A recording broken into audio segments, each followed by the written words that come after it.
and welcome to the Bookmark Club. My name is Pilar and today I'm going to be doing a book review on Frankenstein or the Modern Prometheus, written by English author Mary Shelley when she was only 20 years old.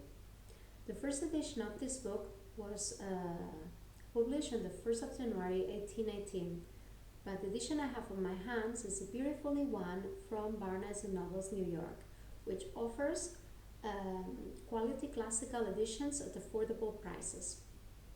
We are in front of a book that catches a reader for the first time and plunges him into a world full of science, literature, and philosophy.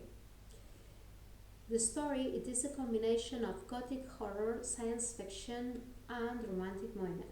Moreover, it is considered the first science fiction story, but also perhaps the first vegan man monster in the horror literature that refuses to kill to feed himself. Well, Shelley and her contemporaries were very interested and fascinated about scientific discoveries and experiments about the possibility of bringing the dead back to life using electrical impulses. In fact, in Shelley's story, Dr. Frankenstein gives to life to creature using electric shocks. But as soon as the creature comes to life, the doctor refuses him because of his ugliness and deformity, abandoning it to his fate. Reading Frankenstein, I realized that the depth of her work went beyond the boundaries of her time, turning this literary universal gem into something alive and timeless.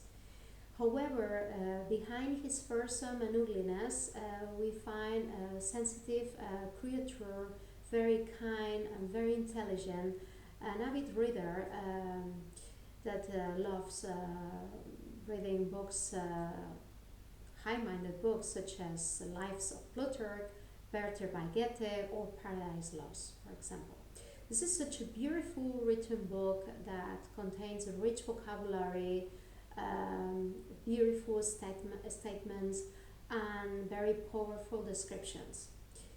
I particularly like one passage in the back in chapter 3, but we can read in the back cover as well, that I will read for us, that I think is beautiful.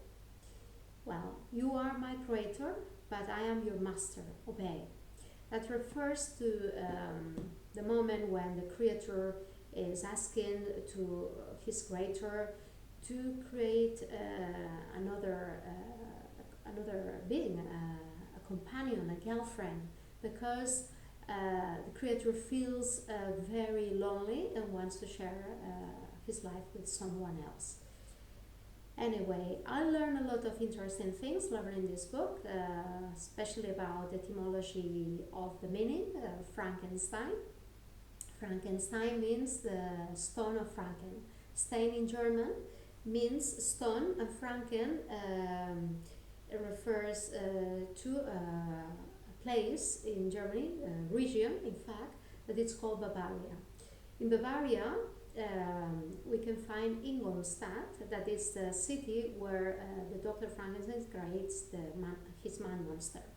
So Mary Shelley, although he never had been in Germany, knows a lot of information about this area and the meaning of this etymology of this name, of this word as well. So another interesting thing, curiosity, is the origin of the story. It was writing in Switzerland, in Villa Diodati, where was living the famous writer Lord Byron, who invited Percy Shelley, and as well as Mary Godwin, later Mary Shelley, and her as well as Mary's stepsister, Clara Claremont. And during 3 days they spent in this house. It was raining, it was a big storm, they were locked down in the house, very bored, and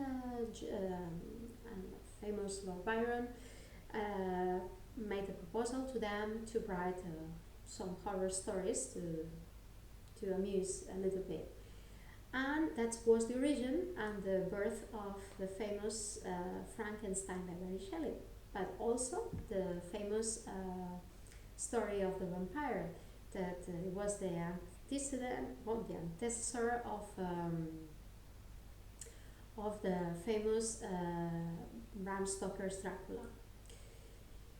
Well, a lot of people have heard about Frankenstein, but very few people know the meaning, what is behind of the monster, the symbology. So I propose to read it carefully, and if it's possible, read twice and inquire a little bit about the, the century and the moment when was creating this fantastic book to discover more about Frankenstein.